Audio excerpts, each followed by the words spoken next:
നമസ്കാരം. ഇങ്ങനെ ദുരിത പെയ്ത് തുടർന്നുകൊണ്ടിരിക്കുകയാണ്. 7 ജില്ലകളിൽ ഓറഞ്ച് അലേർട്ടായി നിൽക്കുന്ന സാഹചര്യമൊക്കെ ഉണ്ട് കേരളത്തിൽ. പക്ഷേ അത് മാത്രമല്ല, നിർണായകമായ പല വാർത്തകളും നമുക്ക് ഈ ബുള്ളറ്റിനിൽ 9 മണി വാർത്തയിൽ നോക്കാനുണ്ട്. തലക്കെട്ടുകൾ നോക്കാം. ഹോർമുസ് കടലിടുക്ക് ഭാഗികമായി തുറക്കാൻ ധാരണയിലേക്ക് ഇറാനും ഒമാനും. ഇറാന് മേൽക്കൈ നൽകുന്ന കരാറിൽ അമേരിക്കൻ നിലപാട് നിർണായകം. റഷ്യയും ചൈനയും ഒഴികെയുള്ള രാജ്യങ്ങളുടെ വാണിജ്യ കപ്പലുകൾക്ക് 7% ഫീസ് ഏർപ്പെടുത്തണമെന്ന് ഇറാൻ.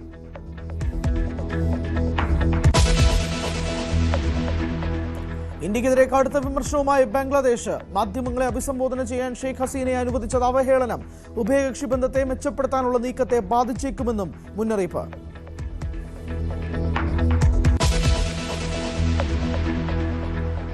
ആദ്യ ബഹിരാകാശ നടത്തിന് ഒരുങ്ങി അനിൽ മേനോൻ. ചരിത്ര ദൗത്യം ഇന്ത്യൻ സമയം വൈകുന്നേരം 6:05.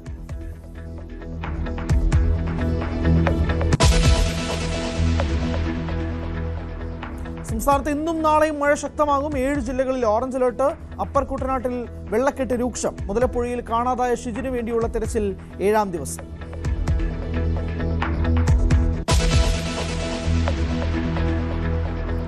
മലപ്പുറം പാണക്കാട്ടെ മണ്ണിടിച്ചിലിനെ തുടർന്ന് ജില്ലയിൽ വ്യാപക പരിശോധനയ്ക്ക് ഉത്തരവ്. അനധികൃത ഖനനം തടയുന്നതിനായി പ്രത്യേക സ്ക്വാഡ് രൂപീകരിച്ച ജിയോളജി വകുപ്പ് 3 ദിവസത്തിനുള്ളിൽ പരിശോധിച്ച് റിപ്പോർട്ട് നൽകണമെന്ന് നിർദ്ദേശം.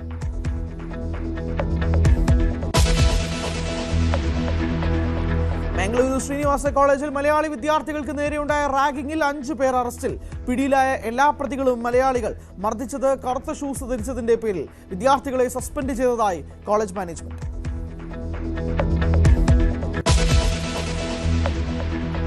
അഭിമന്യു വധക്കേസിൽ തുടർ വിചാരണ നടപടികളിലേക്ക് കോടതി. എറണാകുളം പ്രിൻസിപ്പൽ സെഷൻസ് കോടതി കേസ് ഇന്ന് പരിഗണിക്കും. വിചാരണ വേഗത്തിൽ പൂർത്തിയാക്കി 4 മാസത്തിനകം വിധി പറയണമെന്ന് ഹൈക്കോടതി.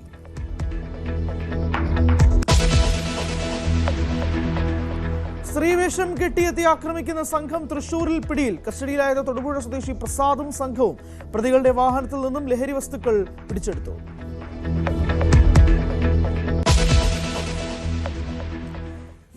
നമ്മൾ ആദ്യം ഇന്റർനാഷണൽ വാർത്തകളിലേക്ക് പോകുന്നു. അത് ഹോർമുസ് കടലിടുക്കുമായി ബന്ധപ്പെട്ടാണ്. ഭാഗികമായി ഹോർമുസ് കടലിടുക്ക് തുറക്കാൻ ധാരണയിലേക്ക് ഒമാനും ഇറാനും എത്തുകയാണ്. 3ാം കക്ഷിയെ ഒഴിവാക്കിക്കൊണ്ട് ഹോർമുസിൽ ഇറാന് മേൽക്കൈ നൽകുന്ന കരാറിൽ അമേരിക്കയുടെ നിലപാടാണ് ഇനി നിർണായകം. റഷ്യയും ചൈനയും ഒഴികെയുള്ള രാജ്യങ്ങളുടെ വാണിജ്യ കപ്പലുകൾക്ക് 7% ഫീസ് ഏർപ്പെടുത്തണമെന്ന നിലപാടിലാണ് ഇറാൻ. 3% ഫീസ് ഈടാക്കണമെന്ന് ഒമാനും ആവശ്യപ്പെടുന്നു. എന്നാൽ ഇത് അമേരിക്ക ഇതുവരെ അംഗീകരിച്ചിട്ടില്ല എന്നാണ് റിപ്പോർട്ടുകൾ.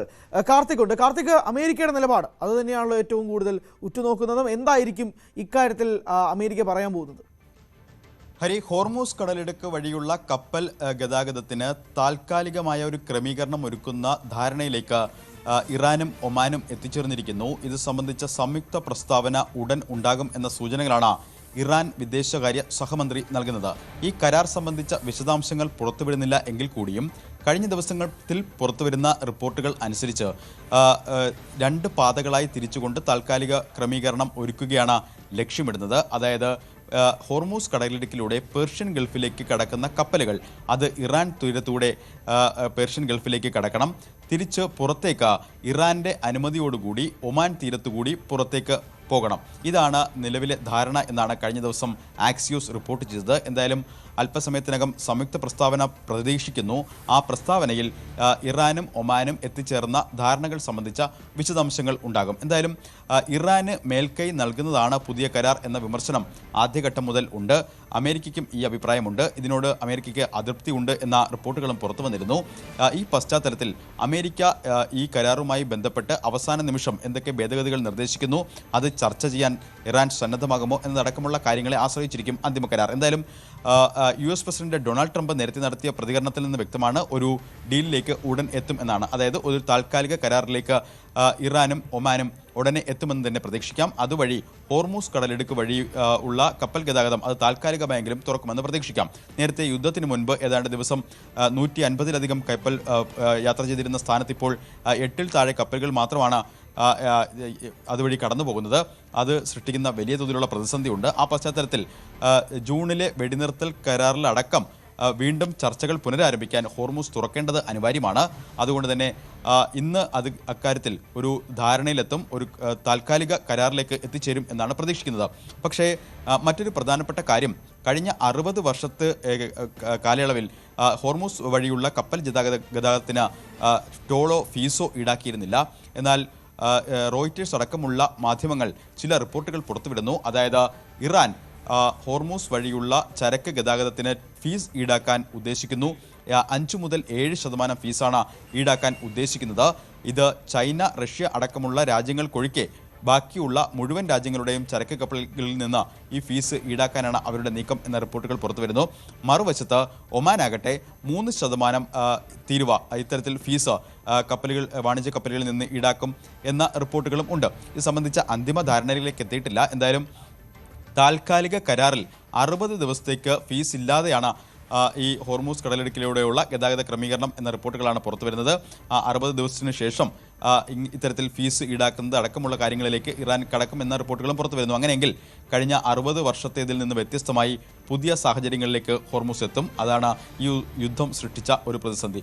എന്തായാലും ഇറാനും ഒമാനും ഖത്തർ അടക്കമുള്ള രാജ്യങ്ങളുടെ മധ്യസ്ഥതയിൽ നടത്തിയ ആ ചർച്ചകൾ ഫലം കാണുന്നു എന്ന് നമുക്ക് പ്രതീക്ഷിക്കാം. താൽക്കാലികമായെങ്കിലും ഹോർമൂസ് തുറക്കാൻ വഴിയൊരുങ്ങുന്നു എന്നും ഈ ഘട്ടത്തിൽ പറയാൻ സാധിക്കും. ഹരി, അല്ലേ കാർത്തിക്, അത് തന്നെയാണോ നമ്മൾ ഈ ഹോർമൂസുമായി ബന്ധപ്പെട്ട് ഒരുപക്ഷെ യുദ്ധം തുടങ്ങിയ പശ്ചാത്തലം പിന്നീട് ഹോർമൂസുമായി ബന്ധപ്പെട്ട് വരെ യുദ്ധത്തിൻ്റെ ആംഗിൾ മാറുന്ന ഒരു സ്ഥിതിയിലേക്ക് നമ്മൾ കണ്ടതാണ്. ഹോർമൂസ് തുറക്കുന്നതുമായി ബന്ധപ്പെട്ടും അതിനുശേഷം ട്രംപിൻ്റെ പ്രസ്താവനയും ഉൾപ്പെടെയുള്ള കാര്യങ്ങൾ ചർച്ച ചെയ്തതാണ്. ഇപ്പോൾ ഇതിലേക്ക് വരുമ്പോഴേക്കും ട്രംപ് പറയാൻ ഉദ്ദേശിക്കുന്നതും ഏകദേശം ഒരു ധാരണ ഉടനെ തന്നെ ഉണ്ടാകും. വരും മണിക്കൂറുകളിൽ തന്നെ അമേരിക്കയുടെ ഭാഗത്തു നിന്നും ഹോർമൂസുമായി ബന്ധപ്പെട്ടൊരു ധാരണ ഉണ്ടാകുമെന്ന് പറയുമ്പോൾ അതൊരു ശാശ്വത പരിഹാരമായിട്ട് കൂട്ടാൻ കഴിയുമോ എന്നുള്ള നിർണായകമായ ചോദ്യം. കാരണം ഇത് എപ്പോൾ വേണമെങ്കിലും മാറിയും തിരിഞ്ഞും വരാമെന്ന് നമ്മൾ നേരത്തെ കുറച്ച് നാളുകൾക്ക് മുമ്പേ കാണുന്ന ഒരു കാര്യം കൂടിയാണ്.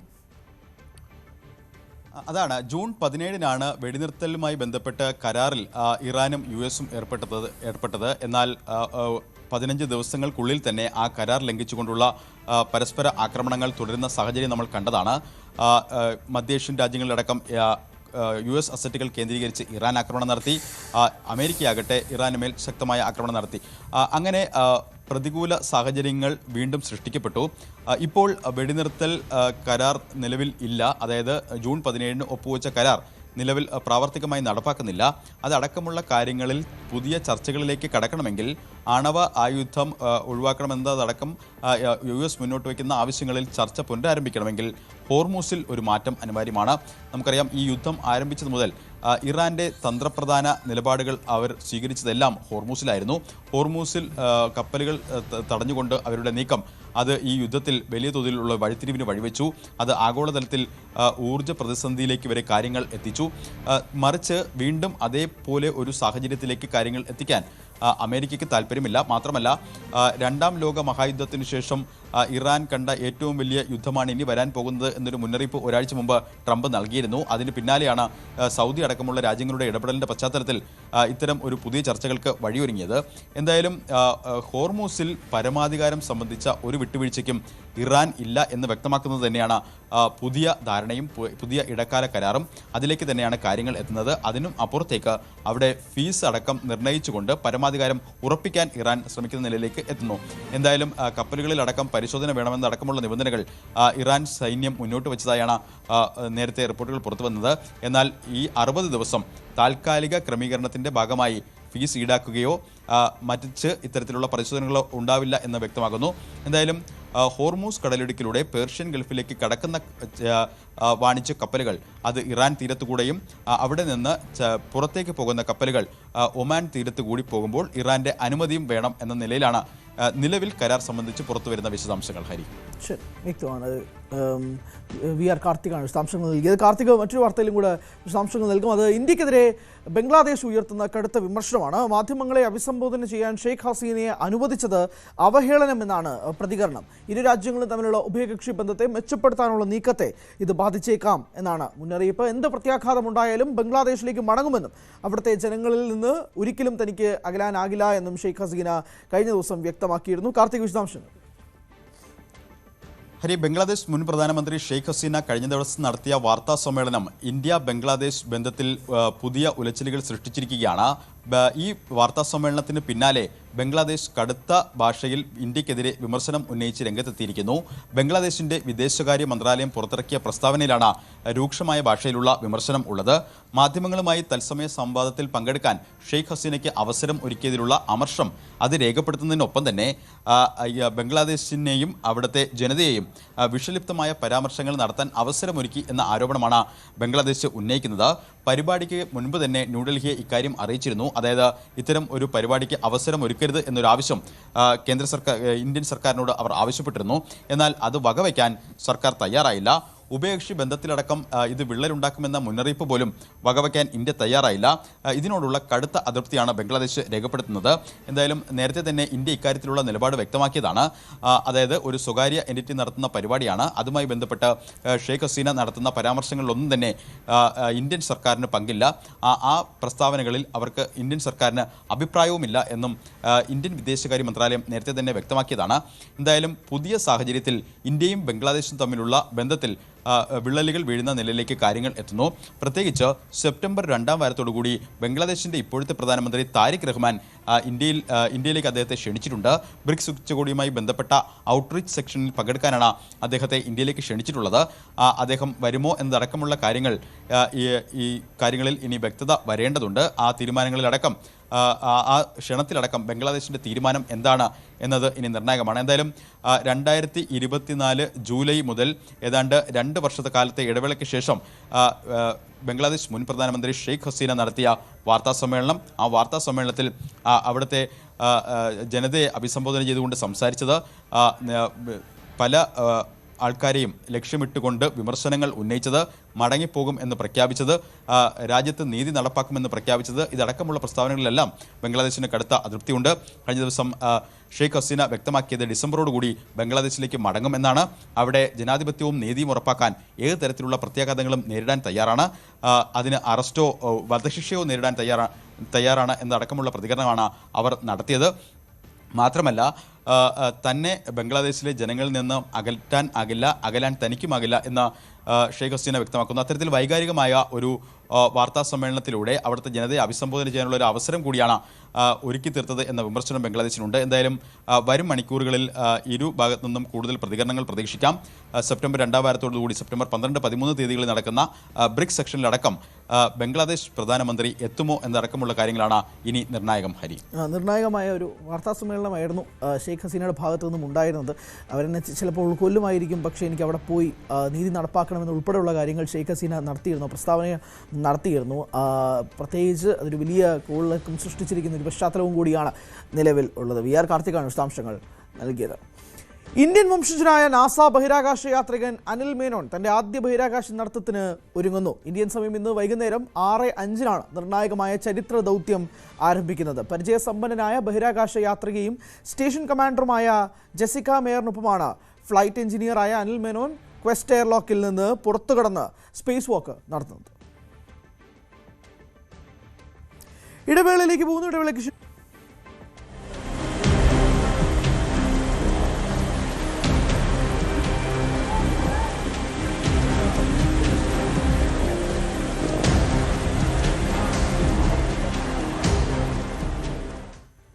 രണ്ട് ദിവസമായിട്ട് മഴ അങ്ങനെ കുറച്ചധികം ശക്തമായിട്ട് നിൽക്കുന്നില്ലായിരുന്നു. പക്ഷേ സംസ്ഥാനത്ത് ഇന്നും നാളെയും മഴ ശക്തമാകും എന്നൊരു മുന്നറിയിപ്പ് കിട്ടിയിട്ടുണ്ട്.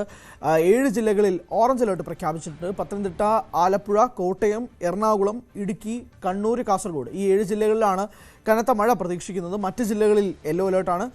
കോട്ടയം താലൂക്കിലെ പ്രൊഫഷണൽ കോളേജുകൾ ഉൾപ്പെടെ വിദ്യാഭ്യാസ സ്ഥാപനങ്ങൾക്കും മറ്റ് ജില്ലകളിലെ മറ്റ് താലൂക്കുകളിലെ ദുരിതാശ്വാസ ക്യാമ്പുകൾ പ്രവർത്തിക്കുന്ന വിദ്യാഭ്യാസ സ്ഥാപനങ്ങൾക്കും ജില്ലാ കളക്ടർ അവധി പ്രഖ്യാപിച്ചിട്ടുണ്ട്. കുട്ടനാട്, ചെങ്ങന്നൂർ, കാർത്തികപ്പള്ളി താലൂക്കുകളിലെ പ്രൊഫഷണൽ കോളേജുകൾ ഉൾപ്പെടെയുള്ള എല്ലാ വിദ്യാഭ്യാസ സ്ഥാപനങ്ങൾക്കും ഇന്ന് അവധിയാണ്. പത്തനംതിട്ട ആറന്മുള മേഖലയിൽ നിന്ന് വെള്ളം ഇറങ്ങി തുടങ്ങി.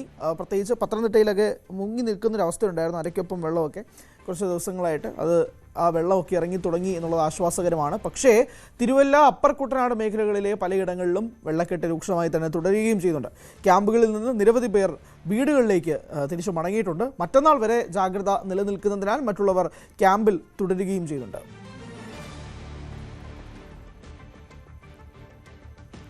ഇത് പത്തനംതിട്ടയിലെ മാത്രം സാഹചര്യമല്ല, സംസ്ഥാനം ഒട്ടാകെ തന്നെ പലയിടത്തും വെള്ളക്കെട്ട് രൂക്ഷമായി മാറുന്ന സാഹചര്യമുണ്ട്. മാത്രമല്ല ഓരോ ജില്ലകളിലായിട്ട് പരിശോധിക്കുമ്പോൾ പോലും ഇപ്പോൾ നമ്മളിപ്പോൾ കോട്ടയം ജില്ലയിലേക്ക് പോവുകയാണെങ്കിൽ അവിടെ നമ്മൾ കോട്ടയത്തിലേക്ക് പോകുമ്പോഴേക്കും അവിടെ മഴയ്ക്ക് ശമനം വന്നിരുന്നു. പക്ഷേ പ്രധാന വഴികളിലൊക്കെ തന്നെ മഴ വെള്ളം ഉൾപ്പെടെയുള്ളത് ഇറങ്ങിപ്പോയി. ജില്ലയുടെ പടിഞ്ഞാറൻ മേഖലകളിലെ താഴ്ന്ന പ്രദേശങ്ങളിൽ ഇപ്പോഴും വെള്ളക്കെട്ട് തുടരുന്നുമുണ്ട്. പ്രധാന നദികളിലെല്ലാം ജലമുന്നറിയിപ്പ് നിരപ്പിലും താഴേക്ക് എത്തിയിട്ടുണ്ട്. ശ്രീജിത്ത്, നിലവിൽ മഴയുടെ സാഹചര്യം എങ്ങനെയാണ്? ഈ വെള്ളക്കെട്ട് രൂക്ഷമാവുന്ന സാഹചര്യം ഇപ്പോഴും ഉണ്ടോ? പ്രത്യേകിച്ച് ഈ താഴ്ന്ന പ്രദേശങ്ങളിലൊക്കെ ഇപ്പോഴും ശക്തമായ വെള്ളക്കെട്ട് നിൽക്കുകയാണോ, അതോ അത് മാറാനുള്ള സാഹചര്യം കാണുന്നുണ്ടോ? വിശദാംശങ്ങൾ എങ്ങനെയാണ്? ഹരി, മഴ പരിപൂർണമായി മാറിയെന്ന് പറയാൻ കഴിയില്ല. ഇന്നലെ രാത്രി അർദ്ധരാത്രിക്ക് ശേഷമൊക്കെ കിഴക്കൻ മേഖലയിൽ മഴ പെയ്തിട്ടുണ്ട്. പക്ഷേ അതൊരു വെള്ളപ്പൊക്കം ഉണ്ടാകുന്ന തരത്തിലേക്ക് മാറിയിട്ടില്ല. ഇന്ന് രാവിലെയും അവിടെ മഴയുണ്ടായിരുന്നു. പക്ഷേ ഒരു 7 മണിക്ക് ശേഷം കാര്യമായ മഴ എവിടെയും പെയ്തിട്ടില്ല എന്നുള്ളതാണ് നമുക്ക് ലഭ്യമാകുന്ന വിവരം. പക്ഷേ ഈ പ്രധാന വഴികൾ ഈരാറ്റുപേട്ടയും അതേപോലെ പാലയിലും ഒക്കെ റോഡിൽ വെള്ളം കയറി ഗതാഗതം തടസ്സപ്പെട്ടത് ഏതാണ്ട് മാറിയിട്ടുണ്ട്. അതേസമയം ഇപ്പുറത്ത് പടിഞ്ഞാറൻ മേഖലയിലുള്ള വെള്ളക്കെട്ട് ഇപ്പോഴും രൂക്ഷമായി തുടരുകയാണ്. അത് ഒരുപക്ഷെ 1-2 ദിവസങ്ങൾ കൂടി തുടരാനാണ് സാധ്യത. റോഡുകളിൽ നിന്ന്, പ്രധാന വഴികളിൽ നിന്നൊക്കെയുള്ള വെള്ളം ഇറങ്ങി മാറിയിട്ടുണ്ട്. അതുവഴി ഗതാഗതം പുനഃസ്ഥാപിക്കാനാകുന്നുണ്ട്. പക്ഷേ ഈ ചെറിയ ഇടവഴികൾ അങ്ങനെ പലയിടത്തും ഇപ്പോഴും വെള്ളക്കെട്ട് തുടരുകയാണ്. വീടുകളിലും ഇപ്പോഴും വെള്ളക്കെട്ടുണ്ട്. ഇത് ഏതാണ്ട് 9,000-ഓളം ആളുകളാണ് ഇന്നലെ വൈകുന്നേരം അപ്ഡേറ്റ് ചെയ്ത കണക്ക് പ്രകാരം, ജില്ലാ ഭരണകൂടത്തിന്റെ കണക്ക് പ്രകാരം ഈ ക്യാമ്പുകളിൽ കഴിയുന്നത്. അത് കൂടുതലും കോട്ടയം താലൂക്കിലാണ്. അതുകൊണ്ട് തന്നെയാണ് കോട്ടയം താലൂക്കിലെ വിദ്യാഭ്യാസ സ്ഥാപനങ്ങൾക്ക് മാത്രം ഇന്ന് അവധിയാണ്. അതേപോലെ മറ്റിടങ്ങളിൽ ഈ ദുരിതാശ്വാസ ക്യാമ്പ് പ്രവർത്തിക്കുന്ന സ്ഥലങ്ങളിലും അവധിയുണ്ട്, സ്കൂളുകൾക്ക് അവധിയുണ്ട്. പക്ഷേ ഈ കിഴക്കൻ മേഖല, ഇപ്പൊ പാല ഉൾപ്പെടെയുള്ള പല മേഖലകളിലെയും ക്യാമ്പുകൾ ഇന്നലത്തോടെ ഏതാണ്ട് എല്ലാ ക്യാമ്പുകളും പിരിച്ചുവിടുന്ന നിലയിലേക്ക് കാര്യങ്ങൾ എത്തിച്ചേർന്നിട്ടുണ്ട്. എന്തായാലും ഈ പടിഞ്ഞാറൻ മേഖലയിൽ അത് ഇനിയും ദിവസങ്ങൾ തുടരാനാണ് സാധ്യത. പല സാധാരണ ജീവിതത്തിലേക്ക് ജനങ്ങൾക്ക് എത്താൻ ഇനിയും കാത്തിരിക്കേണ്ടി വരും. കാരണം കായലിലേക്ക് വെള്ളം വലിയുന്ന ഒരു സമയമുണ്ട്. അതിനുള്ള ഈ മുകളിൽ നിന്നൊക്കെ ആറ്റിൽ നിന്ന് വെള്ളം കയറി ഇറങ്ങി പോകുന്നത് പോലെയല്ല ഈ താഴെയുള്ള സ്ഥിതി. അത് ഈ കുട്ടനാട്ടിലൊക്കെ കാണുന്നത് പോലെ തന്നെ അപ്പർ കുട്ടനാടൻ മേഖലയാണ് ഈ പ്രദേശം. ഈ അയ്മനവും കുമരകവും തിരുവാർപ്പും ഒക്കെ അവിടെ വെള്ളം ഇറങ്ങാൻ ഇനിയും കാത്തിരിക്കേണ്ടി വരും. ഹരി, മനസ്സിലായി. എപ്പോഴും അങ്ങനെ ഒരു വെള്ളം ഇറങ്ങാനുള്ള ഒരു സാഹചര്യമാണ് നിൽക്കുന്നത്. ഇന്നലെ രാത്രിയും ഇന്ന് പുലർച്ചെയും ഒക്കെ തന്നെ മഴ പെയ്യുമ്പോൾ പോലും അതൊരു വലിയ വെള്ളക്കെട്ടുണ്ടാക്കുന്ന തരത്തിലുള്ള മഴയായിരുന്നില്ല എന്നുള്ളത് ആശ്വാസകരമായ കാര്യമാണ്. എന്നാലും നമ്മൾ കോഴിക്കോടേക്ക് പോകുന്നു. കോഴിക്കോടും മഴ കുറവുണ്ട്, പക്ഷേ മഴക്കെടുതി അവിടെ രൂക്ഷമായി തുടരുന്നുണ്ട്. പ്രത്യേകിച്ച് താഴ്ന്ന പ്രദേശങ്ങളിൽ അവിടെ വെള്ളക്കെട്ട് രൂക്ഷമാവുന്നുണ്ട്. ഇന്ന് ഓറഞ്ച് അലേർട്ടാണ്. ക്യാമ്പുകൾ പ്രവർത്തിക്കുന്ന സ്കൂളുകൾക്ക് മാത്രം ആണ് ഇന്ന് അവധി. ബാക്കി സ്ഥലങ്ങളിലൊക്കെ തന്നെ അവധി ബാധകമല്ല. അനീഷ് കുമാറുണ്ട് വിശദാംശങ്ങളുമായി. അനീഷ്, നമ്മൾ അന്ന് 2 ദിവസങ്ങൾക്ക് മുമ്പ് തന്നെ ഈ വെള്ളക്കെട്ടൊക്കെ രൂക്ഷമാവുന്നതൊക്കെ നമ്മൾ കണ്ടതാണ്. ഇപ്പോഴും അതേ സാഹചര്യം നിലനിൽക്കുന്നുണ്ടോ? അതിൽ മാറ്റമുണ്ടോ? മഴ അങ്ങനെ ഒരു വലിയ വില്ലനായിട്ട് പ്ലേ ചെയ്യുന്നുണ്ടോ, അതോ സാധാരണയായി പെയ്യുന്ന മഴയായിട്ടാണോ കാണുന്നത്? ഹരി, ഇന്ന് രാവിലെ മുതൽ മഴയില്ല എന്ന് തന്നെ നമുക്ക് പറയേണ്ടി വരും. കാരണം രാവിലെ ഒരു 5 മിനിറ്റോളം ഒരു ചാറ്റൽ മഴ പലയിടങ്ങളിലായി പെയ്തു. അതിനുശേഷം ഇപ്പോൾ തെളിഞ്ഞ കാലാവസ്ഥയാണ്. ഒരുപാട് ദിവസങ്ങൾ കൂടി നല്ല വെയിൽ കോഴിക്കോടേക്ക് എത്തിയിരിക്കുന്ന ഒരു ദിവസം കൂടിയാണ്. ഇന്നലെ രാവിലെ മുതൽ തന്നെ കാര്യമായ മഴ പെയ്യുന്നുമില്ല. അതുകൊണ്ട് ഈ താഴ്ന്ന പ്രദേശങ്ങൾ വെള്ളക്കെട്ടിലായിരുന്ന ഇടങ്ങളിൽ നിന്നും വെള്ളം ഇറങ്ങുന്ന കാഴ്ച നമുക്ക് കാണാൻ കഴിയുന്നു. കണ്ണാടിക്കല്, പറമ്പിൽ ഉസാറ്, കക്കോടി പോലുള്ള ഇടങ്ങളിലാണ് ഏറെ വെള്ളക്കെട്ട് അനുഭവിച്ചിരുന്നത്. അവിടങ്ങളിൽ നിന്നൊക്കെ വെള്ളം ഇറങ്ങിയിരിക്കുന്നു. ക്യാമ്പുകളിൽ കഴിഞ്ഞിരുന്ന ആളുകൾ അവരുടെ വീടുകളിലേക്ക് മടങ്ങുന്ന സാഹചര്യമുണ്ട്. ഇന്നലെയും ഇന്നുമൊക്കെയായി ഈ വീടുകളിൽ ശുചീകരണ പ്രവർത്തനങ്ങൾ അടക്കം നടത്തി അവരൊരു പഴയ ജീവിതത്തിലേക്ക് തന്നെ മടങ്ങുന്ന കാഴ്ചയാണ് കാണാൻ കഴിയുന്നത്. ഇന്ന് ഓറഞ്ച് അലേർട്ട് ഉണ്ടെങ്കിൽ പോലും മഴയുടെ ഒരു പ്രഭാവം അത്ര വലുതായി ഒരിടത്തും പ്രകടമല്ലാത്ത ഒരു സാഹചര്യവുമാണ്. ദുരിതാശ്വാസ ക്യാമ്പുകൾ പ്രവർത്തിക്കുന്ന സ്കൂളുകൾക്ക് മാത്രമാണ് ഇന്ന് അവധി നൽകിയിരിക്കുന്നത്.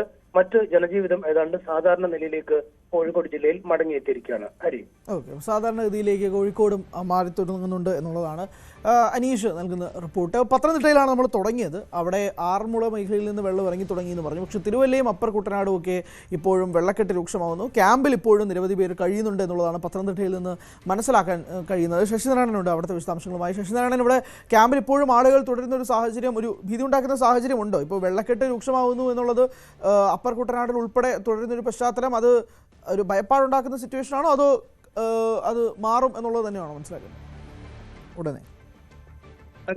വെള്ളക്കെട്ട് ഇപ്പോൾ പത്തനംതിട്ട ജില്ലയിലെ പല സ്ഥലങ്ങളിലും പ്രത്യേകിച്ച് റാന്നി, ആറന്മുള തുടങ്ങിയ സ്ഥലങ്ങളിലെ വെള്ളക്കെട്ട് ഏകദേശം പൂർണ്ണമായി മാറി എന്ന് നമുക്ക് വേണമെങ്കിൽ പറയാം. റാന്നി പൂർണ്ണമായും വെള്ളക്കെട്ട് മാറിയിട്ടുണ്ട്. അതേസമയം ആറന്മുളയിൽ പല ഭാഗങ്ങളിലും വെള്ളക്കെട്ടുണ്ട്. പക്ഷേ ക്യാമ്പിൽ ആളുകൾ തുടരുന്നുണ്ട്.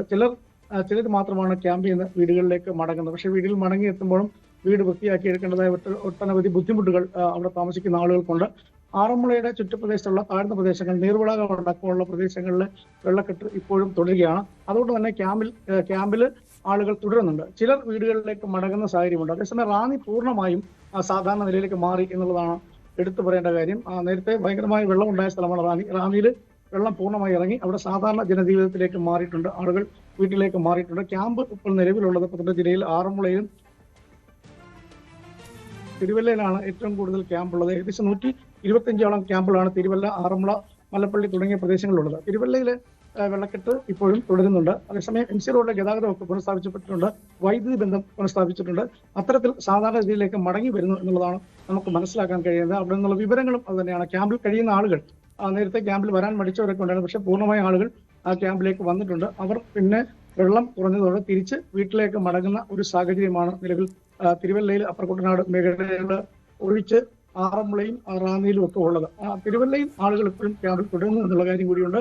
എന്തായാലും മഴ മാറിയ ഒരു സ്ഥിതിയാണ്. മഴ ഇന്നലെ രാത്രിയിലാണ് ഒരു പത്തനംതിട്ട ജില്ലയിൽ ശക്തമായ രീതിയിൽ പെയ്തത്. പക്ഷേ അതുകൊണ്ട് നേരിയ തോതിൽ വെള്ളപ്പൊക്കമൊക്കെ ഉണ്ടാകുന്നുള്ള പ്രതീക്ഷ ഉണ്ടായിരുന്നു. പക്ഷേ ആ കാര്യത്തിലെല്ലാം ആശങ്ക ഉണ്ടായിരുന്നു. പക്ഷേ ആ കാര്യമെല്ലാം അസ്ഥാനത്തായി. അതായത് ഒരു തരത്തിലും ബുദ്ധിമുട്ടില്ലാത്ത രീതിയിലാണ് ഇപ്പോൾ കാര്യങ്ങൾ പോകുന്നത്. കാര്യങ്ങൾ മഴ മാറിയതോടുകൂടി തന്നെ ജനങ്ങൾക്കുള്ള ആശങ്കയും കുറച്ച് മാറിയിട്ടുണ്ട്. തിരുവല്ല അടക്കമുള്ള തിരുവല്ല, അപ്പർ കുട്ടനാട്, നിരണം, കടപ്ര, പെരിങ്ങര തുടങ്ങിയ മേഖലകളിലെല്ലാം വെള്ളക്കെട്ട് ഇപ്പോഴും തുടരുന്നുണ്ട്. അതേസമയം ആറന്മുളയിലെ സ്ഥിതി ഞാൻ നേരത്തെ സൂചിപ്പിച്ചുകൊണ്ട് സാധാരണ രീതിയിലേക്ക് മാറുന്നു. ആറന്മുള 12 റോഡിലൂടെ നേരത്തെ ഗതാഗതമൊന്നും പോകാൻ പാടായിരുന്നു വെള്ളക്കെട്ട് കാരണം. അതെല്ലാം മാറിയ സ്ഥിതി ആറന്മുളയിലുണ്ട്. നിലവിൽ ക്യാമ്പുകളിൽ നിന്നും ആളുകൾ തിരിച്ച് മടങ്ങുന്ന ഒരു സാഹചര്യം കൂടിയുണ്ട്. എന്തായാലും ഇന്നും നാളെയും മറ്റന്നാളും, അതായത് 6, 7, 8 തീയതികളിൽ ജാഗ്രത നിർദ്ദേശം ജില്ലയിലുണ്ട്. അത് തുടരുകയാണ്. അത് തുടരുന്നതുകൊണ്ട് തന്നെയാണ് ഈ ആളുകളെ ക്യാമ്പിൽ നിന്നും തിരിച്ച് വീടുകളിലേക്ക് പറഞ്ഞുവിടാൻ ദുരന്ത നിവാരണ അതോറിറ്റി അടക്കമുള്ള ആളുകൾ മടിക്കുന്നത്. നിലവിൽ രക്ഷാപ്രവർത്തനത്തിയ അഗ്നിശമന സേന അംഗങ്ങൾ, അതായത് മറ്റ് ജില്ലകളിൽ നിന്നും പത്തനംതിട്ടയിലെത്തിയ അഗ്നിശമന സേനാ അംഗങ്ങൾ ഇപ്പോൾ വീടുകളിലേക്ക് അവർ തിരിച്ച് മറ്റ് ജില്ലകളിലേക്ക് തന്നെ, അതായത് ജില്ലകളിലേക്ക് തന്നെ മടങ്ങിപ്പോകുന്ന ഒരു സാഹചര്യം കൂടിയുണ്ട്. പക്ഷേ അതേസമയം ആറന്മുളയും റാന്നിയും ഏത് സമയവും ഈ 2-3 ദിവസം ഉള്ള ഒരു മുന്നറിയിപ്പ് കാരണം ആറന്മുളയും റാന്നിയിലും ഉള്ള ഫയർഫോഴ്സ് അംഗങ്ങളും അതുപോലെ തന്നെ രക്ഷാപ്രവർത്തകരും ഒക്കെ ഇപ്പോഴും സന്നദ്ധ സംഘടന പ്രവർത്തകരും സജീവമായി നിൽക്കുന്നുണ്ട്. ജാഗ്രത തുടരുകയാണ്. മഴ കാര്യമായ രീതിയിൽ ഇന്നലെയും ഇന്നുമായി പത്തനംതിട്ട ജില്ലയിൽ ഇല്ല എന്നുള്ളതാണ് ഒരു പ്രതീക്ഷ, ഒരു ആശങ്കയില്ലാത്ത ഒരു കാരണമായി നിൽക്കുന്നത്. എന്തായാലും ജനങ്ങൾ വലിയ ഭീതിയിലായിരുന്നു കഴിഞ്ഞ കുറേ ദിവസങ്ങളായി. അതിനെല്ലാം ഒരു മാറ്റമുണ്ടായി വരുന്നു എന്നുള്ളതാണ് ആശ്വാസകരമായി മാറുന്നത്. ജില്ലയിലെ ഇന്ന് കോഴഞ്ചേരി താലൂക്കിലെ വിദ്യാഭ്യാസ സ്ഥാപനങ്ങൾക്കെല്ലാം അവധി പ്രഖ്യാപിച്ചിട്ടുണ്ട്. സാധാരണ രീതിയിലേക്ക് ജനങ്ങൾ ജീവിതത്തിലേക്ക് മാറുന്നു എന്നുള്ളതാണ് എടുത്തു പറയേണ്ട കാര്യം. മറ്റൊരു കാര്യം എടുത്തു പറയേണ്ടത് ലക്ഷക്കണക്കിന് രൂപയുടെ നഷ്ടങ്ങൾ കൃഷി അടക്കം വ്യാപാര സ്ഥാപനങ്ങളിലടക്കമുള്ള കാര്യങ്ങളിൽ നഷ്ടങ്ങൾ ഉണ്ടായിരിക്കുന്നത്. അത് സംബന്ധിച്ചുള്ള കണക്കുകൾ സംബന്ധിച്ച് എടുക്കുന്നതിനുള്ള ഉദ്യോഗസ്ഥരൊന്നും ഇതുവരെ എത്തിയിട്ടില്ല എന്നുള്ള പരാതി കൂടി വരുന്നുണ്ട്, വിമർശനം ഉയരുന്നുണ്ട്. അത് സാധാരണ വ്യാപാരികളെ സംബന്ധിച്ചും വലിയ രീതിയിലുള്ള ബുദ്ധിമുട്ടും വിഷമവും ഉണ്ടാക്കുന്ന കാര്യമാണ്. കാരണം ഓണക്കാലമാണ്.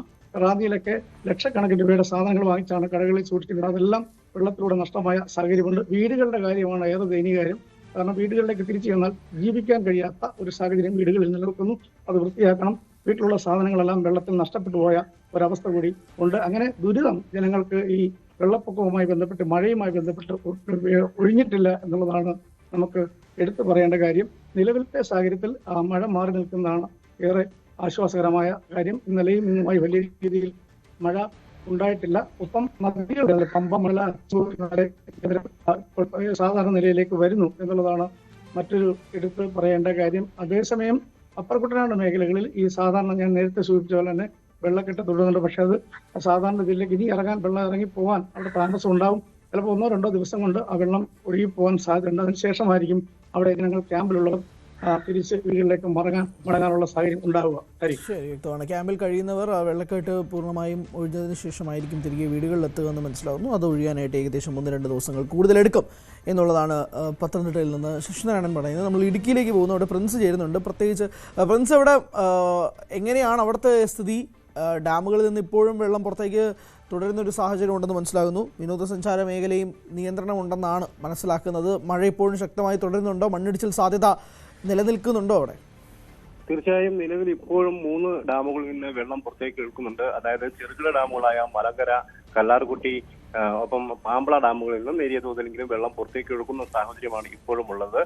ജില്ലയിൽ മഴ ഇന്ന് രാവിലെ മുതൽ മഴ പെയ്യുന്നുണ്ട്. എങ്കിൽ ശക്തമായ ഒരു മഴയില്ല, ഇടവിട്ട് മഴ പെയ്യുന്ന ഒരു സാഹചര്യമാണ് ഉള്ളത്. എങ്കിലും മഴ പെയ്യാനുള്ള ഒരു സാഹചര്യം നിലനിൽക്കുന്ന ഒരു അവസ്ഥ കൂടിയുണ്ട്. അതിശക്തമായ മഴ ഉച്ചയ്ക്ക് ശേഷമൊക്കെ പെയ്യുമോ എന്നൊരു ആശങ്ക കൂടി ജില്ലയിൽ നിലനിൽക്കുന്നുണ്ട്. കാരണം അടുത്ത ദിവസങ്ങളിലൊക്കെ ജാഗ്രതാ നിർദ്ദേശങ്ങൾ തുടരുന്ന ഒരു സാഹചര്യമുണ്ട്. ഇപ്പം ജില്ലയിലെ രാത്രികാല യാത്ര ജാഗ്രതയൊക്കെ തുടരുന്ന ഒരു അവസ്ഥയുണ്ട്. പ്രത്യേകിച്ചും മലയോര പാതയിലൂടെ സഞ്ചരിക്കുമ്പോൾ ഉണ്ടാകുന്ന അപകട സാധ്യതകൾ മുൻകരുതി പരമാവധി യാത്രകൾ ഒഴിവാക്കണമെന്ന് ജില്ലാ ഭരണകൂടം ആവശ്യപ്പെടുന്നു. ഒപ്പം നേര്യമംഗലം അടിമാലി ദേശീയപാതയിൽ നേര്യമംഗലം അടിമാലി ഭാഗത്തെ യാത്രാ നിരോധനം നിലനിൽക്കുകയാണ്. രാത്രികാല യാത്രാ നിരോധനം നിലനിൽക്കുകയാണ്. ഒപ്പം മൂന്നാർ മേഖലയിലും ജാഗ്രത തുടരുന്നു. കാരണം മൂന്നാർ CSI പള്ളിക്ക് സമീപം മുൻപ് ഉണ്ടായ മണ്ണിൽ ഉണ്ടായ വിള്ളലൊക്കെ വലിയ തോതിൽ ആശങ്ക ജനിപ്പിക്കുന്നുണ്ട്. ഒപ്പം വിവിധ പ്രദേശങ്ങളിലും ഇത്തരത്തിൽ മണ്ണിടിച്ചിൽ സാധ്യത നിലനിൽക്കുന്ന ഒരു സാഹചര്യം കൂടിയുണ്ട്. കഴിഞ്ഞ ദിവസങ്ങളിലൊക്കെ ഉണ്ടായ കനത്ത മഴയിൽ പ്രധാന പാതകളിലടക്കം വലിയ തോതിലുള്ള നാശനഷ്ടങ്ങൾ ഉണ്ടായിരുന്നു. പ്രത്യേകിച്ചും മുണ്ടക്കയം കുട്ടിക്കാനം പാതയിലും അടിമാലി നേര്യമംഗലം പാതയിലും ഒക്കെ വലിയ തോതിലുള്ള മണ്ണിടിച്ചിലുണ്ടാകുകയും ഗതാഗത തടസ്സമുണ്ടാകുകയും ചെയ്തിട്ടുള്ള സാഹചര്യമുണ്ട്.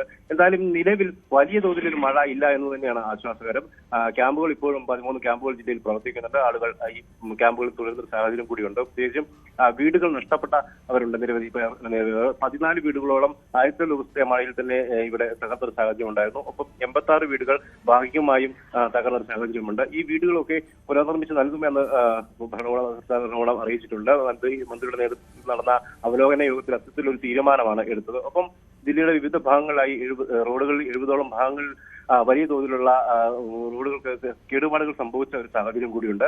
അത് പുനർനിർമ്മിക്കാൻ ഒരു സാഹചര്യമുണ്ട്. അടുത്ത ദിവസങ്ങളിൽ തന്നെ അതിനുള്ള നടപടികളിലേക്കൊക്കെ എത്തേണ്ടതുണ്ട്. കാരണം പ്രധാന പാതകളിലടക്കം വലിയ തോതിലുള്ള കേടുപാടുകൾ റോഡുകൾ ഉണ്ട്. പ്രത്യേകിച്ചും കുമളി കോട്ടയം പാതയിലൊക്കെ ഇത്തരത്തിൽ സമാനമായ സാഹചര്യത്തിൽ വലിയ വിള്ളലുകളും ഒപ്പം മണ്ണിടിച്ചിലും ഒക്കെ ഉണ്ടായ ഒരവസ്ഥയുണ്ട്. റോഡിന്റെ ഭാഗത്തോളം ഒക്കെ ഇല്ലാതായ സാഹചര്യങ്ങളൊക്കെ ഉണ്ട്. അതുകൊണ്ട് തന്നെ റോഡുകളുടെ വീണ്ടെടുക്കലൊക്കെ പെട്ടെന്ന് തന്നെ നടപ്പിലാക്കേണ്ട ഒരു സാഹചര്യം കൂടി ജില്ലയിലുണ്ടോ.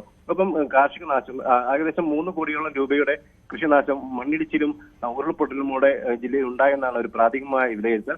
ഒപ്പം കാറ്റിൽ മരമൊടിഞ്ഞു വീണുള്ള കൃഷിനാശം കൂടി കണക്കിലെടുക്കുമ്പോൾ വലിയ തോതിലുള്ള നാശനഷ്ടങ്ങൾ കാർഷിക മേഖലയിൽ ജില്ലയിൽ ഉണ്ടായിട്ടുണ്ട്. അതോടൊപ്പം തന്നെ വൈദ്യുതി വകുപ്പിനും വലിയ തോതിലുള്ള നാശനഷ്ടങ്ങൾ ജില്ലയിൽ കഴിഞ്ഞ ദിവസങ്ങളിൽ ഉണ്ടായ സാഹചര്യം കൂടിയുണ്ട്. എന്തായാലും നിലവിൽ ജില്ലയിൽ മഴ അല്പം കുറഞ്ഞിട്ടുണ്ട്. മഴ പെയ്യുന്നുണ്ടെങ്കിൽ പോലും അതിശക്തമായൊരു മഴ ഇല്ല എന്നത് തന്നെ ആശ്വാസകരമാണ്. അതോടൊപ്പം തന്നെ ജില്ലയിലെ പ്രധാന അണക്കെട്ടുകളിൽ ഇപ്പോഴും കാര്യമായ ജലനിരപ്പ് ഉയർന്നിട്ടില്ല എന്നതാണ് വസ്തുത. പ്രത്യേകിച്ചും ഇടുക്കി, മുല്ലപ്പെരിയാർ അണക്കെട്ടുകളിൽ കഴിഞ്ഞ വർഷത്തെ അപേക്ഷിച്ച് വലിയ തോതിൽ ഇപ്പോഴും വെള്ളം കുറവാണ്. ഏകദേശം ഇടുക്കിയിൽ 2350 അടിയിലേക്ക് മുകളിലേക്ക് വെള്ളം എത്തിയെങ്കിൽ പോലും കഴിഞ്ഞ ദിവസം ഇതിലെ ഈ നിരക്കിനേക്കാൾ വലിയ തോതിൽ കൂടുതലുണ്ടായിരുന്നു. മൺസൂൺ കാലഘട്ടത്തിൽ ലഭിക്കേണ്ട ഒരു നീരൊഴുക്കോ ഉയർന്ന ജലത്തിന്റെ അളവ് ജില്ലയിലെ പ്രധാന അണക്കെട്ടുകളിൽ ഉണ്ടായിട്ടില്ല എന്നുള്ളതാണ് വസ്തുത. ശരി, ഇടുക്കിയിൽ നിന്നുള്ള വിശദാംശങ്ങളാണ് പ്രിൻസ് ജെയിംസ് നൽകിയത്. തിരുവനന്തപുരം മുതലപ്പുഴയിൽ വള്ളം മുങ്ങി കാണാതായ 5 തെങ്ങ് സ്വദേശി ഷിജിന് വേണ്ടിയുള്ള തിരച്ചിൽ 7ാം ദിനത്തിലേക്ക് കോസ്റ്റ് ഗാർഡും മറൈൻ എൻഫോഴ്സ്മെന്റും ചേർന്നാണ് തിരച്ചിൽ നടത്തുന്നത്.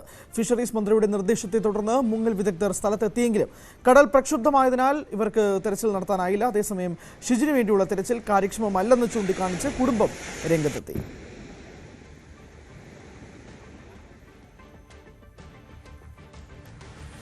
മലപ്പുറം പാണക്കാട് മണ്ണിടിച്ചിലിന്റെ പശ്ചാത്തലത്തിൽ ജില്ലയിൽ വ്യാപക പരിശോധനയ്ക്ക് ഉത്തരവ്. അനധികൃത ഖനന പ്രവർത്തനങ്ങൾ തടയുന്നതിനായി പ്രത്യേക സ്ക്വാഡ് രൂപീകരിച്ചു. 3 ദിവസത്തിനുള്ളിൽ പരിശോധിച്ച് നടപടി സ്വീകരിച്ച് റിപ്പോർട്ട് ചെയ്യാൻ സ്ക്വാഡിന് നിർദ്ദേശം നൽകി. മൈനിങ് ആൻഡ് ജിയോളജി വകുപ്പ് ഡയറക്ടറാണ് ഉത്തരവിട്ടത്. അനുമോദ് വിശദാംശങ്ങൾ. കഴിഞ്ഞ ദിവസമാണ് പാണക്കാട് വലിയ തോതിൽ തന്നെ ഒരു മണ്ണിടിച്ചിലുണ്ടാവുകയും വലിയ അപകടത്തിൽ നിന്ന് ആളുകൾ രക്ഷപ്പെടുകയും ചെയ്തത്. പക്ഷേ ഈ അപകടത്തിന് വഴിയൊരുക്കിയത് ഈ ഒരു ഊരകം മലയിലുള്ള അനധികൃത ക്വാറികളുടെ സാന്നിധ്യമാണെന്ന റിപ്പോർട്ടുകൾ ഉണ്ടായിരുന്നു. അതേ തുടർന്നാണ് ഇക്കാര്യങ്ങൾ പരിശോധിക്കുവാനായിട്ട് ജിയോളജി വകുപ്പ് ഇപ്പോൾ നിർദ്ദേശം നൽകിയിരിക്കുന്നത്. പാണക്കാട് വില്ലേജിൽ മാത്രമല്ല, ഏറനാട് വില്ലേജിൽ മാത്രമല്ല, മലപ്പുറം ജില്ലയിൽ ആകമാനമുള്ള ഖനന മേഖലകളിൽ പരിശോധന നടത്തുകയാണ് നിർദ്ദേശം. അനധികൃതമായിട്ടുള്ള ഖനനങ്ങൾ നടത്തുന്ന ഇടങ്ങളെല്ലാം തന്നെ വിശദമായി പരിശോധിച്ച് അപകട സാധ്യത ഉണ്ടോ ഇല്ലയോ എന്ന് വ്യക്തമാക്കുന്ന റിപ്പോർട്ടാണ് സമർപ്പിക്കേണ്ടത്. നടപടികൾ തുടങ്ങിയിട്ടുണ്ട്. 3 ദിവസത്തിനകം ഈ പ്രവർത്തനങ്ങൾ പൂർത്തീകരിക്കാനാണ് ജിയോളജി വകുപ്പിന്റെ നിർദ്ദേശമുള്ളത്. പലയിടങ്ങളിലും ഈ കരിങ്കൽ ക്വാറികളും അതുപോലെ തന്നെ ചെങ്കൽ ക്വാറികളും ആ പ്രദേശത്തിന് ഭീഷണി ഉയർത്തുന്നതായിട്ടുള്ള ആക്ഷേപങ്ങളും ആരോപണങ്ങളും പരാതികളും ഒക്കെ ഉയർന്നിരുന്നു. ഈ ഒരു പശ്ചാത്തലത്തിൽ കൂടിയാണ് പരിശോധന ആരംഭിക്കുന്നത്. ഹരി. ദേശീയപാത അടഞ്ഞതോടെ മൂന്നാറിലേക്കുള്ള യാത്ര ഒരൊറ്റ പാലത്തിലേക്ക് ചുരുങ്ങി. തകർന്ന കൈവരികളുള്ള ഇടുങ്ങിയ പാലത്തിലൂടെയാണ് ഇപ്പോൾ ആയിരങ്ങളുടെ യാത്ര. മണിക്കൂറുകൾ നീളുന്ന ഗതാഗതക്കുരുക്കും അപകട ഭീഷണിയും മൂന്നാറുകാരുടെ ദുരിതം ഇരട്ടിയാക്കുകയാണ്.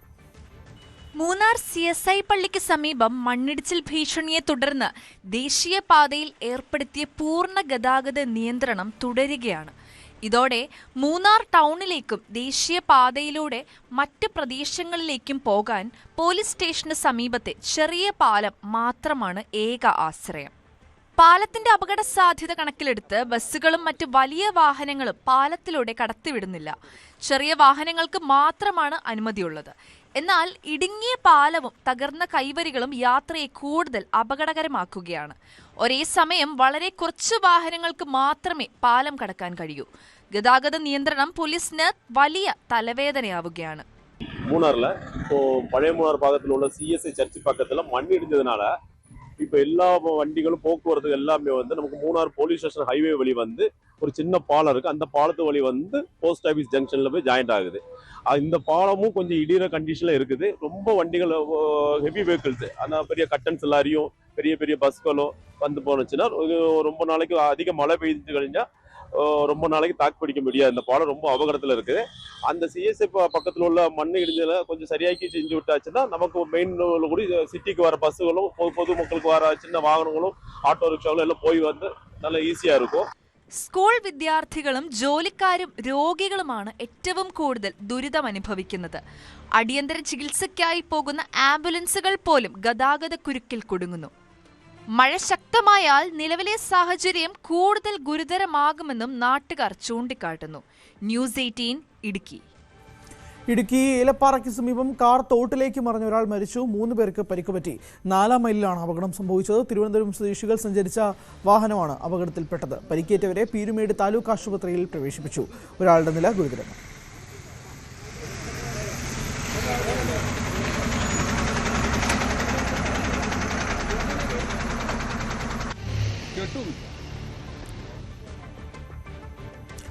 തൃശൂർ പുതുക്കാട് വാഹനാപകടത്തിൽ യുവാവ് മരിച്ച സംഭവം കൊലപാതകമെന്ന ആരോപണവുമായി കുടുംബം. പട്ടാമ്പി സ്വദേശി റിജാസ് ആണ് മരിച്ചത്.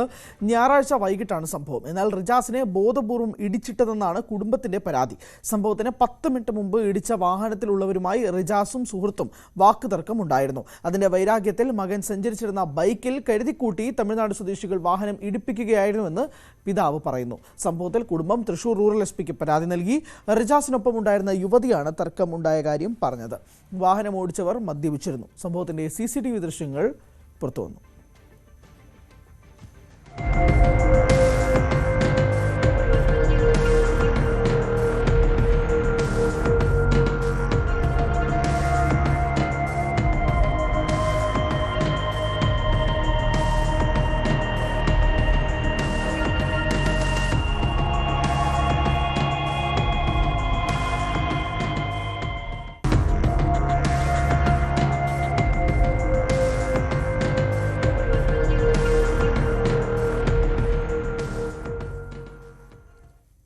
തൃശൂർ മോതിരക്കണ്ണിയിൽ യുവാവിനെ റോഡരികിൽ മരിച്ച നിലയിൽ പെരിങ്ങൽകുത്ത് തവളക്കുഴിപ്പാറ സ്വദേശി സുഗുവാണ് മരിച്ചത്. തലയ്ക്ക് പരിക്കേറ്റ നിലയിൽ മോതിരക്കണ്ണി കരുണാലയത്തിന് സമീപമാണ് മൃതദേഹം കണ്ടെത്തിയത്. ഇന്നലെ രാത്രി 9:30യോടെയാണ് സംഭവം നടന്നത്. ആശുപത്രിയിലേക്ക് എത്തിച്ചെങ്കിലും മരണം സംഭവിച്ചു. ശബരിമല നെയ് ക്രമക്കേട് കേസിൽ തിരുവിതാംകൂർ ദേവസ്വം ബോർഡ് മുൻ പ്രസിഡന്റ് PS പ്രശാന്ത്, ബോർഡ് അംഗം A അജിത് കുമാർ എന്നിവരെ വിജിലൻസ് പ്രതി ചേർക്കും. ശബരിമല സ്വർണ്ണക്കൊള്ള കേസിൽ നിലവിൽ റിമാൻഡിൽ കഴിയുന്ന ഇരുവർക്കുമെതിരെ ദേവസ്വം വിജിലൻസ് നടത്തിയ അന്വേഷണ റിപ്പോർട്ടിന്റെ അടിസ്ഥാനത്തിലാണ് ഈ പുതിയ നടപടി. ടെൻഡർ നടപടികൾ അട്ടിമറിച്ച് മിൽമയ്ക്ക് അനുകൂലമായി കരാർ നൽകിയത് വഴി ദേവസ്വം ബോർഡിന് 2.3 കോടി രൂപയുടെ നഷ്ടമുണ്ടായതായാണ് ദേവസ്വം വിജിലൻസിന്റെ കണ്ടെത്തൽ. അഭിമന്യു വധക്കേസ് ഇന്ന് വീണ്ടും എറണാകുളം പ്രിൻസിപ്പൽ സെഷൻസ് കോടതി പരിഗണിക്കും. വിചാരണ വേഗത്തിൽ പൂർത്തിയാക്കി 4 മാസത്തിനകം വിധി പറയണമെന്ന ഹൈക്കോടതി നിർദ്ദേശത്തിന് പിന്നാലെയാണ് കേസ് പരിഗണിക്കുന്നത്. കേസിലെ തുടർ വിചാരണ നടപടികളാണ് ഇന്ന് നടക്കുക. ഡാനി, ഇന്ന് എന്ത് പ്രതീക്ഷിക്കണം? വിചാരണ നടപടികളിലേക്ക് കടക്കുന്നതിന്റെ ഭാഗമായിട്ട് കുറ്റപത്രം അടക്കം വായിച്ചു കേൾപ്പിക്കുന്ന നടപടികൾക്ക് തുടക്കമിട്ടിരുന്നു. ഇപ്പോൾ ഹൈക്കോടതിയുടെ ഒരു നിർദ്ദേശം കഴിഞ്ഞ ദിവസങ്ങളിൽ ഉണ്ടായിരുന്നു. കാരണം ഹൈക്കോടതി പലതവണയായിട്ട് വിചാരണ നടപടികൾ നീട്ടി കൊടുക്കാനൊരു സാവകാശം നൽകിയിരുന്നു. ഇനി അത് അനുവദിക്കാൻ കഴിയില്ല എന്ന് പറഞ്ഞിരുന്നു. ഇനി 4 മാസങ്ങൾക്കുള്ളിൽ വിചാരണ നടപടികൾ പൂർത്തിയാക്കണമെന്ന കർശന നിർദ്ദേശമാണ് ഹൈക്കോടതി കൊടുത്തത്. അതിനുശേഷമാണ് ഇപ്പോൾ വിചാരണ കോടതിയിലേക്ക് ഈ നടപടികൾ വരുന്നു എന്നതാണ് ഈ ദിവസത്തിന്റെ ഒരു പ്രത്യേകത. വിചാരണ നടപടികൾ വൈകുന്നു എന്നത് ചൂണ്ടിക്കാണിച്ചുകൊണ്ട് അഭിമന്യുവിന്റെ മാതാവ് ഭൂപതി ഹൈക്കോടതിയിൽ അടക്കം അപേക്ഷ സമർപ്പിച്ചതിന്റെ പശ്ചാത്തലത്തിലാണ് കോടതി നടപടികൾ കടുപ്പിക്കുകയും ചെയ്തത്. അതിനുശേഷം ഇപ്പോൾ ഇതിലേക്ക് വിചാരണ നടപടികളിലേക്ക് അടക്കം നീങ്ങേണ്ടതുണ്ട്. 16 പ്രതികളാണ് കേസിൽ ഉള്ളത്. അതുകൊണ്ട് ഈ 16 പ്രതികളെയും പല സമയത്ത് 2018 സെപ്റ്റംബറിലാണ് കുറ്റപത്രം സമർപ്പിച്ചത്. ആദ്യഘട്ടത്തിൽ 2 പ്രതികളോളം ഒളിവിൽ ആയിരുന്നു. അതിനുശേഷമാണ് പ്രത്യേക അന്വേഷണ സംഘം ഇവരെ പിടികൂടുകയും ചെയ്യുന്നത്. തുടർന്ന് പിന്നീട് വിചാരണ നടപടികളുടെ ഒരു മെല്ലെപ്പോക്ക് ചൂണ്ടിക്കാണിച്ചുകൊണ്ട് പലതവണ ഹൈക്കോടതി ഇടപെടുകയും ചെയ്തു. ഇപ്പോഴാണ് ഹൈക്കോടതി 4 മാസത്തിനകം ഇത് പൂർത്തിയാക്കണമെന്ന കർശന നിർദ്ദേശം നൽകിയിരിക്കുന്നത്. സ്ത്രീവേഷം കെട്ടിയെത്തി ആളെ ആക്രമിക്കാൻ ശ്രമിച്ച സംഘം പിടിയിലായി. തൊടുപുഴ സ്വദേശിയും നിരവധി ക്രിമിനൽ കേസുകളിൽ പ്രതിയുമായ പ്രസാദിനെയാണ് ദുരൂഹ സാഹചര്യത്തിൽ പോലീസ് കസ്റ്റഡിയിലെടുത്തത്. സ്ത്രീവേഷം കെട്ടി ഗുരുവായൂരിൽ പണപ്പിരിവ് നടത്തിയിരുന്ന പ്രതിയുടെ സുഹൃത്ത് ആദർശിനെയും ടെമ്പിൾ പോലീസ് പിടികൂടിയിരുന്നു. പ്രസാദിന്റെ കൂട്ടാളികളായ ബിനീഷ്, ഷാഹിദ് അലി, സ്റ്റീഫൻ എന്നിവരെ വാഹന പരിശോധനയ്ക്ക് പിടിയിലായി. ദുരൂഹ സാഹചര്യത്തിൽ കണ്ട പ്രതികളുടെ വാഹനത്തിൽ നിന്നും കഞ്ചാവടക്കമുള്ള ലഹരി വസ്തുക്കളും കണ്ടെത്തി. മംഗളൂരു ശ്രീനിവാസ കോളേജിൽ മലയാളി വിദ്യാർത്ഥികൾക്ക് നേരെയുണ്ടായ റാഗിങ്ങിൽ 5 പേർ അറസ്റ്റിൽ. കറുത്ത ഷൂസ് ധരിച്ചെത്തി എന്ന് പറഞ്ഞാണ് 2 1-ാം വർഷ വിദ്യാർത്ഥികളെ ക്രൂരമായി മർദ്ദിച്ചത്. അറസ്റ്റിലായ മുഴുവൻ പ്രതികളും മലയാളികളാണ്. ആദർശ്, ജസിൻ ഖാദർ എന്നീ വിദ്യാർത്ഥികൾക്കാണ് മർദ്ദനമേറ്റത്.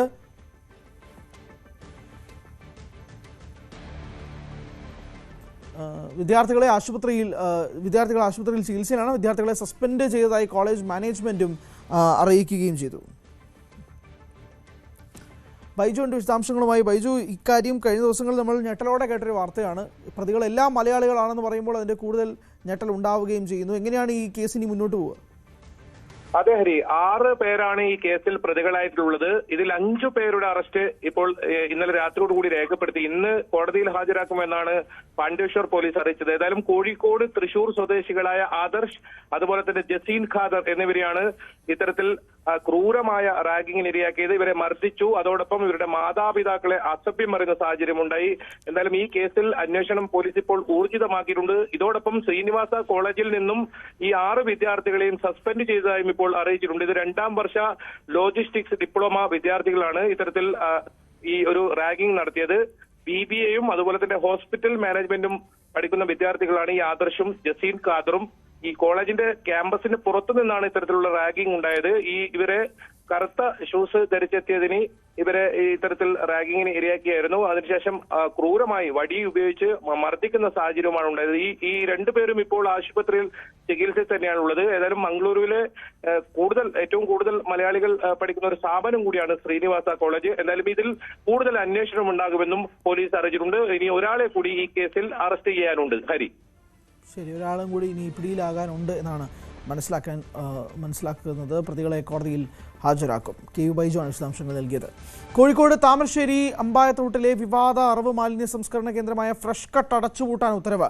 മലിനീകരണ നിയന്ത്രണ ബോർഡിൻ്റെതാണ് ഉത്തരവ്. പ്ലാന്റിന്റെ പ്രവർത്തനത്തെ തുടർന്ന് അതിരൂക്ഷമായ മലിനീകരണം നേരിടുന്നുവെന്ന പരാതിയുമായി കാലങ്ങളായി നാട്ടുകാർ പ്രതിഷേധത്തിലായിരുന്നു.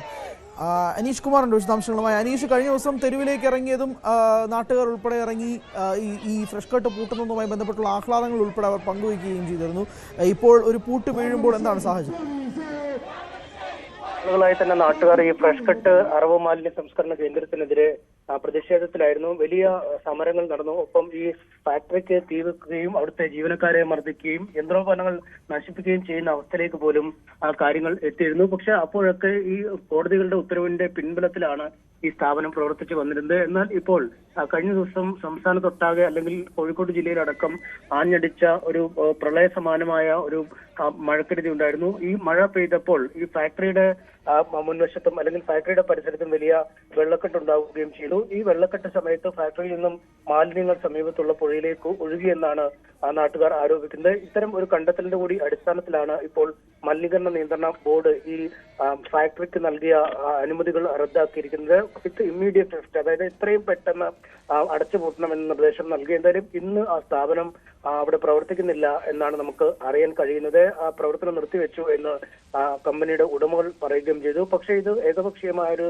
നിലപാടാണ് എന്ന് കമ്പനി ആരോപിക്കുന്നു. ഒരു ദുരന്തമാണ് അല്ലെങ്കിൽ ഒരു മഴക്കെടുതി എന്ന് പറയുന്നത് എല്ലാവരെയും ബാധിക്കുന്ന തരത്തിലുള്ള ഒരു പ്രശ്നമാണ് വന്നത്. മറിച്ച് അങ്ങനെ വന്നപ്പോഴും ഈ കമ്പനിക്കുള്ളിലെ മാലിന്യങ്ങളൊന്നും ഒരു തരത്തിലും പുറത്തേക്ക് ഒഴുകിയിട്ടില്ല എന്നും അവർ പറയുന്നു. എന്തായാലും കോടതികളുടെ നിർദ്ദേശപ്രകാരമാണ് ഈ സ്ഥാപനം കുറച്ച് നാളുകളായി തന്നെ പ്രവർത്തിച്ചു വരുന്നത്. ഒപ്പം ഹൈക്കോടതിയുടെ നിർദ്ദേശത്തിനനുസരിച്ച് മലിനീകരണ നിയന്ത്രണ വിഭാഗത്തിലെ ഉദ്യോഗസ്ഥർ ഈ സ്ഥാപനത്തിനുള്ളിലെയും പുറത്തെയും ജലത്തിന്റെ ഒരു നിലവാരം എല്ലാ ആഴ്ചയിലും പരിശോധിക്കുകയും ഹൈക്കോടതിക്ക് സംബന്ധിച്ച റിപ്പോർട്ട് നൽകുകയും ചെയ്തിരുന്നു. അതുകൊണ്ട് തന്നെ ഇന്ന് തന്നെ ഹൈക്കോടതിയെ സമീപിക്കാനുള്ള ഒരു ഒരുക്കത്തിലാണ്.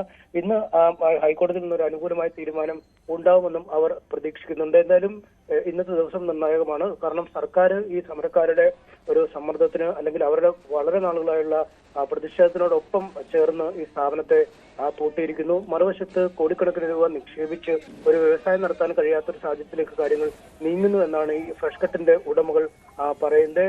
എന്താവും ഇക്കാര്യത്തിൽ കോടതിയുടെ തീരുമാനം എന്ന് നമുക്ക് ഇന്ന് ഒരു ഉച്ചയോടുകൂടി അറിയാൻ കഴിയും.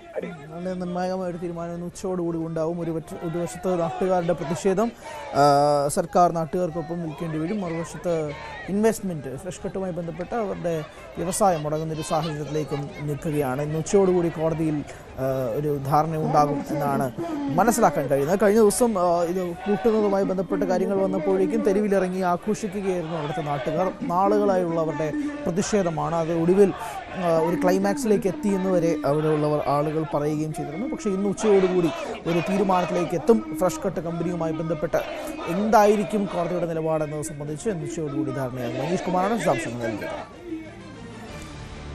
തിരുവനന്തപുരം വെങ്ങാനൂരിൽ മുളക് കൃഷിയിൽ 100 മേനി ഗിന്നസ് വേൾഡ് റെക്കോർഡിൽ ഉൾപ്പെടെ ഇടം നേടിക്കൊണ്ട് ലോകത്തിലെ ഏറ്റവും വലിയ എരിവ് കൂടിയ മുളക് എന്ന സ്ഥാനം നേടിയിട്ടുള്ള പ്രേതമുളകാണ് കൃഷി ചെയ്തത്.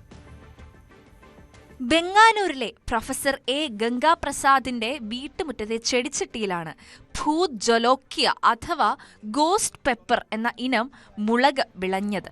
സാധാരണ മാലി മുളകിനോട് സാദൃശ്യമുള്ള ക്യാപ്സിക്കം ചൈനീസ് എന്ന ശാസ്ത്രീയ നാമത്തിലുള്ള മുളകിന്റെ എരിവിനേക്കാൾ 100 മടങ്ങ് കൂടുതലാണ് ഇതിന് എന്നതാണ് പ്രത്യേകത.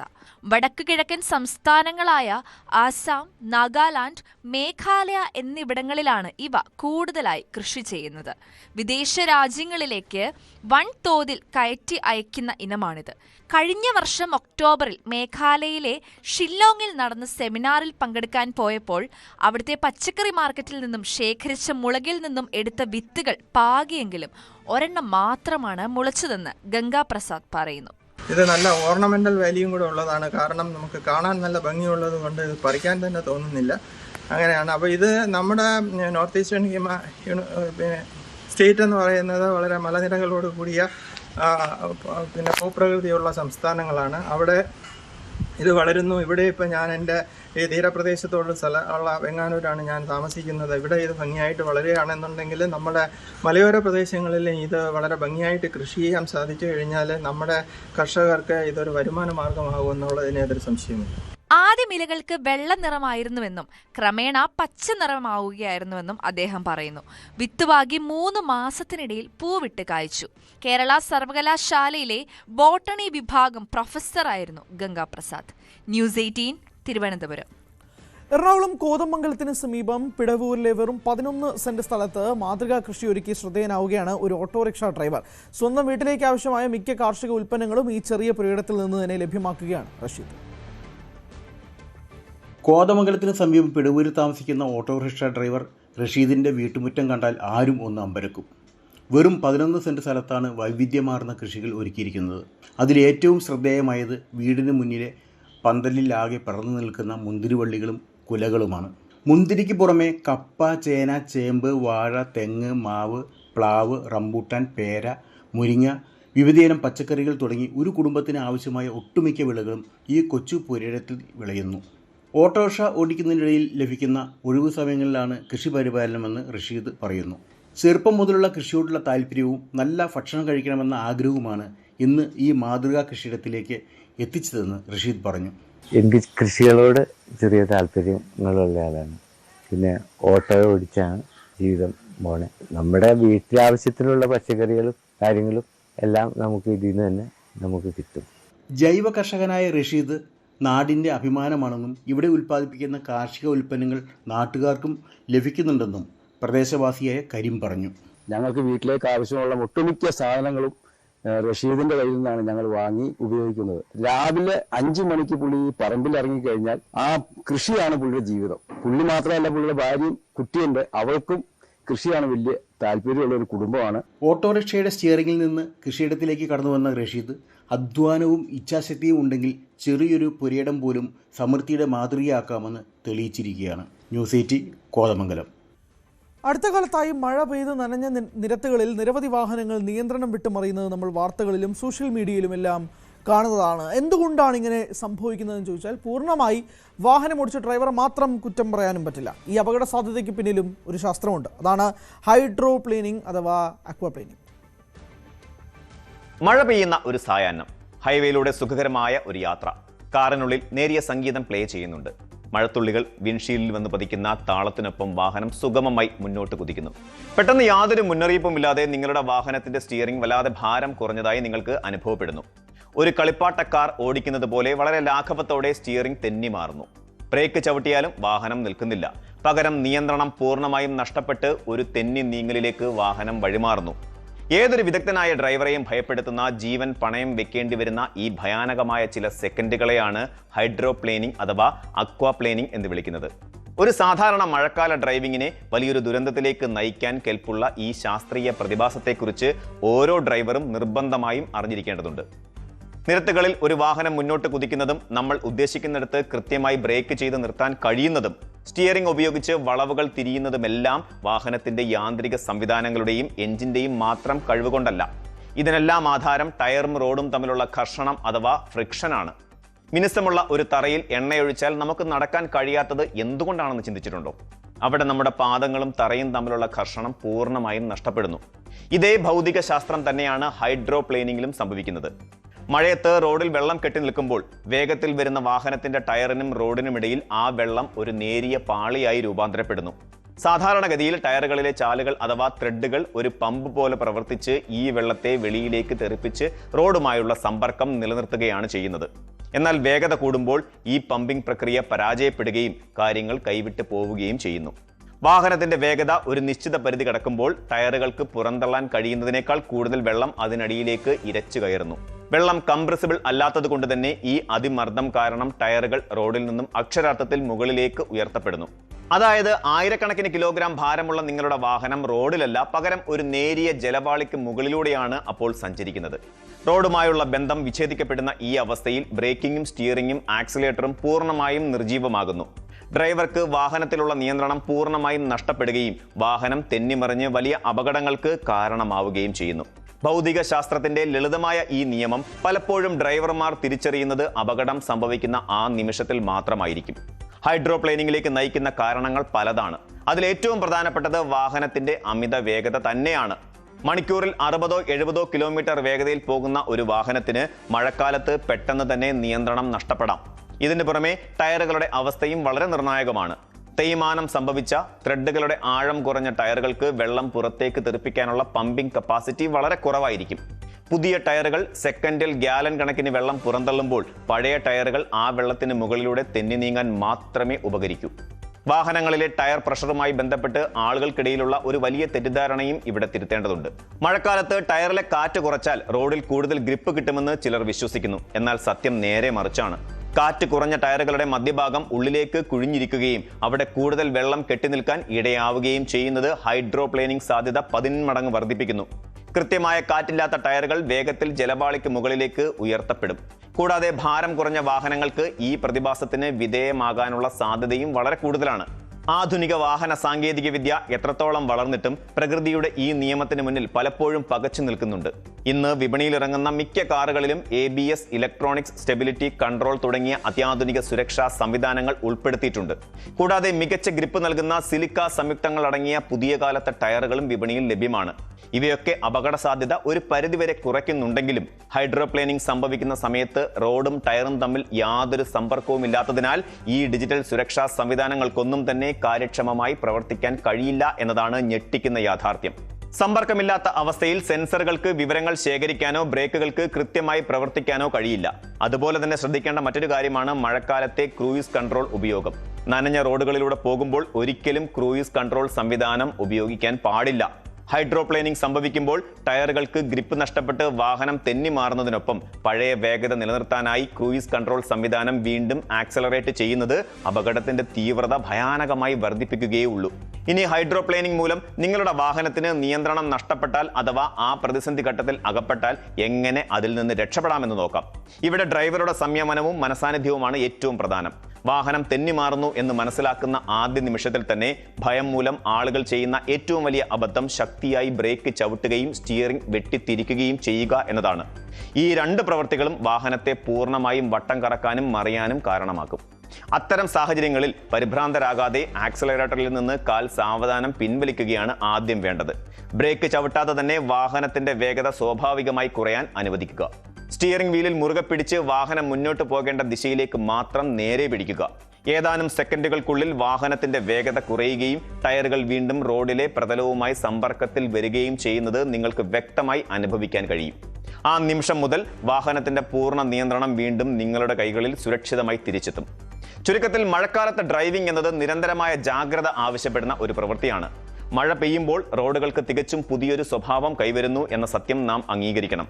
മഴക്കാലത്തിന് മുന്നോടിയായി വാഹനത്തിന്റെ ടയറുകളുടെ തേയ്മാനം പരിശോധിച്ച് ഉറപ്പുവരുത്തേണ്ടത് ഓരോ വാഹന ഉടമയുടെയും പ്രാഥമിക ഉത്തരവാദിത്തമാണ്. ഒരു സാധാരണ നാണയം ഉപയോഗിച്ച് വളരെ ലളിതമായി വീട്ടിൽ വെച്ച് തന്നെ ടയറുകളുടെ ത്രെഡ് ഡെപ്ത് അഥവാ ചാലുകളുടെ ആഴം പരിശോധിക്കാൻ കഴിയും. നാണയത്തിന്റെ ഒരു വശം ടയറിന്റെ ചാലിലേക്ക് വെക്കുമ്പോൾ അതിന്റെ വലിയൊരു ഭാഗം പുറത്ത് കാണുന്നുണ്ടെങ്കിൽ ടയർ മാറ്റാനായി എന്ന് നമുക്ക് മനസ്സിലാക്കാം. എല്ലാത്തിനുമുപരിയായി മഴയുള്ള സമയങ്ങളിൽ ഹൈവേകളിലൂടെയും മറ്റും സഞ്ചരിക്കുമ്പോൾ വാഹനത്തിന്റെ വേഗത ഗണ്യമായി കുറയ്ക്കുക എന്നതാണ് ഹൈഡ്രോപ്ലേനിങ്ങിനെ അകറ്റി നിർത്താനുള്ള ഏറ്റവും മികച്ചതും പ്രായോഗികവുമായ പ്രതിവിധി.